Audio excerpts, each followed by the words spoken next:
বাঁচাও।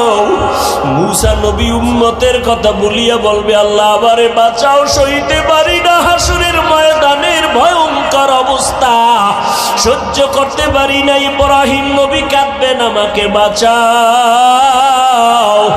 মূসা নবী, ইব্রাহিম নবী, ঈসা নবী, আদম নবী কাঁদবেন, আল্লাহ আমাকে বাঁচাও। আমার আম্মা জান বলে, নবী তখন আপনি হাসরের ময়দানে কি করবেন? আপনি তো রাহমাতুল লিল আলামিন। আমার মায়ার নবী কান্না করে বলেন, আয়েশা ওই সময় আমি উম্মতের ভুলে যাব না রে আয়েশা।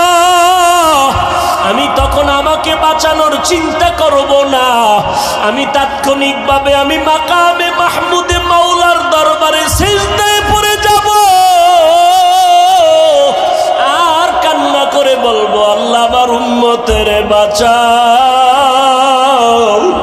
ও আল্লাহ আমার উম্মতের কই,